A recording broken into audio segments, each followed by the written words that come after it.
ನಾಳೆ ಸಾರಿಗೆ ನೌಕರರ ಪ್ರೊಟೆಸ್ಟ್ ಕ್ಯಾನ್ಸಲ್ ಅಂತ ಹೇಳಲಾಗ್ತಾ ಇತ್ತು. ಆದರೆ ನಾಳೆ ಸಾರಿಗೆ ನೌಕರರ ಪ್ರೊಟೆಸ್ಟ್ ಇದ್ದೇ ಇರುತ್ತೆ. ನಾಳೆ ಬೆಳಗ್ಗೆ 6 ಗಂಟೆಯಿಂದಲೇ ಬಸ್ಗಳು ಓಡಾಡೋದಿಲ್ಲ.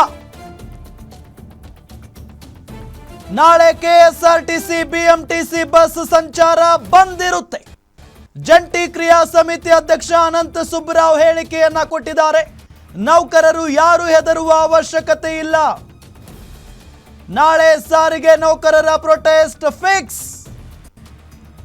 ನಾಳೆ ಬೆಳಗ್ಗೆ 6 ಗಂಟೆಯಿಂದಲೇ ಬಸ್ಗಳು ಓಡಾಡೋದಿಲ್ಲ. ನಾಳೆ ಕೆಎಸ್ಆರ್ಟಿಸಿ ಬಿಎಂಟಿಸಿ ಬಸ್ ಸಂಚಾರ ಬಂದ್ ಇರುತ್ತೆ. ಜಂಟಿ ಕ್ರಿಯಾ ಸಮಿತಿ ಅಧ್ಯಕ್ಷ ಅನಂತ ಸುಬ್ಬರಾವ್ ಹೇಳಿಕೆಯನ್ನ ಕೊಟ್ಟಿದ್ದಾರೆ. ಅರೆ ಸುಪ್ರೀಂ ಕೋರ್ಟ್ ಈಗಾಗಲೇ ಜನರಿಗೆ ಸಮಸ್ಯೆ ಆಗುತ್ತೆ, ಹಾಗಾಗಿ ನಾಳೆ ಪ್ರತಿಭಟನೆ ಮಾಡಬೇಡಿ ಅಥವಾ ನಾಳೆ ಬಂದ್ ಮಾಡಬೇಡಿ ಅನ್ನೋ ನಿಟ್ಟಿನಲ್ಲಿ ಸೂಚನೆಯನ್ನ ಕೊಟ್ಟಿದೆ. ಇದರ ನಡುವೆ ಈಗ ನಾಳೆ ಬಂದ್ ಮಾಡೋದಕ್ಕೆ ನಿರ್ಧಾರವನ್ನ ಮಾಡಿದ್ದಾರೆ ಜಂಟಿ ಕ್ರಿಯಾ ಸಮಿತಿ ಅಧ್ಯಕ್ಷ ಅನಂತ ಸುಬ್ಬರಾವ್. ಇದರ ಬಗ್ಗೆ ಮಾತನಾಡಿದ್ದಾರೆ. ಸುಪ್ರೀಂ ಕೋರ್ಟ್ ಸೂಚನೆಯನ್ನ ಕೊಟ್ಟಿದೆ, ನಾಳೆ ಬಂದ್ ಮಾಡಬೇಡಿ, ಏಕಾಏಕಿ ಬಂದ್ ಮಾಡಿದ್ರೆ ಜನರಿಗೆ ಸಮಸ್ಯೆ ಆಗುತ್ತೆ. ಕೆಎಸ್ಆರ್ಟಿಸಿ ಬಸ್ಸು ಓಡಾಡಲ್ಲ, ಬಿಎಂಟಿಸಿ ಬಸ್ಸು ಓಡಾಡೋದಿಲ್ಲ ಅಂತ ಅಂದ್ರೆ ಒಂದು ವ್ಯವಸ್ಥೆಯನ್ನ ಮಾಡ್ಕೋಬೇಕಲ್ಲ ರಾಜ್ಯ ಸರ್ಕಾರ ಜನರಿಗೋಸ್ಕರ. ಇಲ್ಲಿ ರಾಜ್ಯ ಸರ್ಕಾರ ಮತ್ತು ಬಿಎಂಟಿಸಿ ಕೆಎಸ್ಆರ್ಟಿಸಿ ನಡುವೆ ನಡೀತಾ ಇರುವಂತ ಈ ಜಟಾಪಟಿಗೆ ಸಮಸ್ಯೆಯನ್ನ ಅನುಭವಿಸಿರೋ ಸಾರ್ವಜನಿಕರು. ಇವತ್ತು ಇದೇ ವಿಚಾರಕ್ಕೆ ಸಂಬಂಧಪಟ್ಟಂತೆ ಸಿಎಂ ಸಿದ್ದರಾಮಯ್ಯನವರ ನೇತೃತ್ವದಲ್ಲಿ ಸಭೆ ಕೂಡ ನಡೀತು, ಸಂಧಾನ ಸಭೆ ಕೂಡ ನಡೀತು. ಆದರೆ ಬೇಡಿಕೆಗಳನ್ನು ಈಡೇರಿಸೋದಕ್ಕೆ ಸಿಎಂ ಸಿದ್ದರಾಮಯ್ಯನವರು ಒಪ್ಪಿಗೆಯನ್ನು ಒಪ್ಪಿಲ್ಲ. ಈ ಹಿನ್ನೆಲೆಯಲ್ಲಿ ನಾಳೆ ನಾವು ಬಂದ್ ಮಾಡೇ ಮಾಡ್ತೀವಿ. ನಾಳೆ ಬೆಳಗ್ಗೆ 6 ಗಂಟೆಯಿಂದಲೇ ಬಸ್ಗಳು ಓಡಾಡೋದಿಲ್ಲ, ಕೆಎಸ್ಆರ್ಟಿಸಿ ಮತ್ತು ಬಿಎಂಟಿಸಿ ಬಸ್ಗಳ ಸಂಚಾರ ಇರೋದಿಲ್ಲ ಅಂತ ಹೇಳಿ ಜಂಟಿ ಕ್ರಿಯಾ ಸಮಿತಿ ಅಧ್ಯಕ್ಷ ಅನಂತ ಸುಬ್ಬರಾವ್ ಅವರು ಹೇಳಿಕೆಯನ್ನ ಕೊಟ್ಟಿದ್ದಾರೆ.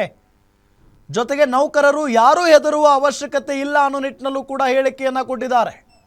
ಹಾಗಾದ್ರೆ ಸುಪ್ರೀಂ ಕೋರ್ಟ್ನ ಆದೇಶ ಅಥವಾ ಸುಪ್ರೀಂ ಕೋರ್ಟ್ನ ಸೂಚನೆಗೆ ಬೆಲೆ ಇಲ್ವಾ? ಯಾಕೆ ಈ ರೀತಿಯಾದಂಥ ನಿರ್ಧಾರವನ್ನು ಮಾಡ್ತಾ ಇದ್ದಾರೆ?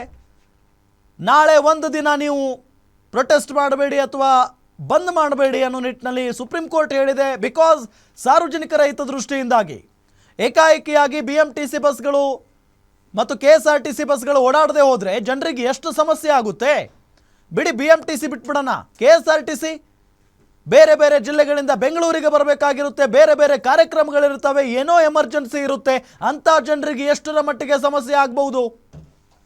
ಬೆಂಗಳೂರಿನಲ್ಲಂತೂ ಪ್ರತಿನಿತ್ಯ ಬೆಂಗಳೂರಿನ ನರನಾಡಿಗಳಲ್ಲಿ ಓಡಾಡುವಂಥ ಬಿಎಂಟಿಸಿ ಬಸ್ಗಳು ಏಕಾಏಕಿಯಾಗಿ ಸ್ಟಾಪ್ ಆಗಿಬಿಟ್ರೆ ಬೆಂಗಳೂರಿನ ಜನರಿಗೆ ಒಂದು ದಿಕ್ಕಿನಿಂದ ಇನ್ನೊಂದು ದಿಕ್ಕಿಗೆ ಕೆಲಸಕ್ಕಂತ ಹೋಗ್ತಾ ಇರ್ತಾರೆ ಪಾಪ, ಅಂಥವ್ರಿಗೆ ಎಷ್ಟರ ಮಟ್ಟಿಗೆ ಸಮಸ್ಯೆ ಆಗುತ್ತೆ.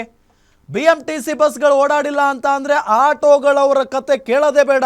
1 to 3 ಆ ರೀತಿಯಾಗಿ ವಸೂಲಿ ಮಾಡ್ತಾರೆ ಜನರ ಬಳಿ. ಸೊ ಹಾಗಾಗಿ ಜನಸಾಮಾನ್ಯರಿಗೆ ನಾಳೆ ದೊಡ್ಡ ಮಟ್ಟದ ಸಮಸ್ಯೆ ಆಗೋದ್ರಲ್ಲಿ ಅನುಮಾನನೇ ಇಲ್ಲ. ಬಿಎಂಟಿಸಿ ಮತ್ತು ಕೆಎಸ್ಆರ್ಟಿಸಿ ಬಸ್ ಏನಾದರೂ ಬಂದ್ ಆಗಿದ್ದೇ ನಿಜ ಅಂದರೆ ಈಗಾಗಲೇ ಹೇಳಿಬಿಟ್ಟಿದ್ದಾರೆ ಇವರು, ನಾವು ಬಂದ್ ಮಾಡ್ತೀವಿ ಅಂತ ಹೇಳಿ. ಆದರೆ ಬಂದ್ ಆಗಿದ್ದೇ ನಿಜ ಆದರೆ ಜನಸಾಮಾನ್ಯರಿಗೆ ಇದು ದೊಡ್ಡ ಮಟ್ಟದ ಹೊಡೆತ. ಸರ್ಕಾರಕ್ಕೂ ಕೂಡ ದೊಡ್ಡ ಮಟ್ಟದ ನಷ್ಟ ಆಗೋದ್ರಲ್ಲಿ ಅನುಮಾನ ಇಲ್ಲ. ಆದರೆ ಅತಿ ಹೆಚ್ಚು ಕಷ್ಟ ಅನುಭವಿಸೋದು ನಾಳೆ ಜನಸಾಮಾನ್ಯರು. ಹಾಗಾಗಿ ಇದರ ಬಗ್ಗೆ ಸರ್ಕಾರ ಏನು ಮಾತಾಡುತ್ತೆ, ಈಗ ಯಾವ ರೀತಿಯಾಗಿ ಅವರ ಮನವೊಲಿಸುವಂಥ ಕೆಲಸವನ್ನು ಮಾಡುತ್ತೆ ಅನ್ನೋದೇ ಈಗಿರುವಂಥ ಪ್ರಶ್ನೆ. ಕೆಎಸ್ಆರ್ಟಿಸಿ ಬಿಎಂಟಿಸಿ ಬಸ್ ಒಂದು ದಿನ ಇಲ್ಲ ಅಂದರೆ ಎಷ್ಟು ಸಮಸ್ಯೆ ಆಗುತ್ತೆ ಅನ್ನೋದು ಆ ಸಾರಿಗೆ ನೌಕರರಿಗೂ ಕೂಡ ಗೊತ್ತಿರುವಂಥ ವಿಚಾರ, ಸಾರಿಗೆ ಅಧಿಕಾರಿಗಳಿಗೂ ಕೂಡ ಗೊತ್ತಿರುವಂಥ ವಿಚಾರ. ಜಂಟಿ ಕ್ರಿಯಾ ಸಮಿತಿ ಅಧ್ಯಕ್ಷ ಅನಂತ ಸುಬ್ಬರಾವ್ ಅವರಿಗೂ ಕೂಡ ಗೊತ್ತಿದೆ.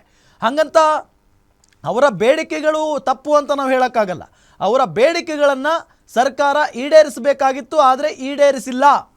ಸೊ ಸರ್ಕಾರ ಯಾಕೆ ಈ ರೀತಿಯಾದಂಥ ನಿರ್ಲಕ್ಷ್ಯವನ್ನು ವಹಿಸ್ತಾ ಇದೆ ಅನ್ನೋ ಪ್ರಶ್ನೆಯೂ ಕೂಡ ಮೂಡ್ತಾ ಇದೆ. ಸರ್ಕಾರ ಕರೆದು ಮಾತಾಡಿಲ್ವಾ?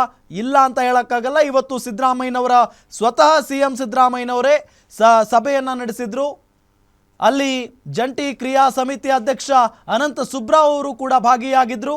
ಆದರೆ ಆ ಒಂದು ಸಭೆ ವಿಫಲ ಆದ ನಂತರ ಸುಪ್ರೀಂ ಕೋರ್ಟ್ ಕೂಡ ಒಂದು ಸೂಚನೆಯನ್ನು ಕೊಟ್ಟಿದೆ. ನಾಳೆ ಏಕಾಏಕಿಯಾಗಿ ಬಂದ್ ಮಾಡೋದಕ್ಕೆ ಹೋಗಬೇಡಿ, ಜನಸಾಮಾನ್ಯರಿಗೆ ತೊಂದರೆ ಆಗುತ್ತೆ, ಒಂದು ದಿನ ಸಮಯ ಕೊಟ್ಟಬೇಕಾದ್ರೆ ನಾಡಿದ್ದು ನೀವು ಬಂದ್ ಮಾಡ್ಕೊಳ್ಳಿ ಅನ್ನೋ ನಿಟ್ಟಿನಲ್ಲಿ ಸುಪ್ರೀಂ ಕೋರ್ಟ್ ಹೇಳಿತ್ತು. ಆದರೆ ಇಲ್ಲಿ ಇಲ್ಲ, ನಾವು ಕರೆ ಕೊಟ್ಟಿದ್ದೀವಿ, ನಾಳೆ ನಾವು ಬಂದ್ ಮಾಡೇ ಮಾಡ್ತೀವಿ, ಅದೇನಾಗುತ್ತೋ ಆಗಲಿ, ಸಾರಿಗೆ ನೌಕರರು ಯಾರು ಹೆದರುವಂಥ ಅವಶ್ಯಕತೆ ಇಲ್ಲ, ನಾವಿದ್ದೀವಿ ನಿಮ್ಮ ಜೊತೆಗೆ ಅನ್ನೋ ನಿಟ್ಟಿನಲ್ಲಿ ಜಂಟಿ ಕ್ರಿಯಾ ಸಮಿತಿ ಅಧ್ಯಕ್ಷ ಅನಂತ ಸುಬ್ರಾವ್ ಅವರು ಹೇಳಿಕೆಯನ್ನು ಕೊಟ್ಟಿದ್ದಾರೆ.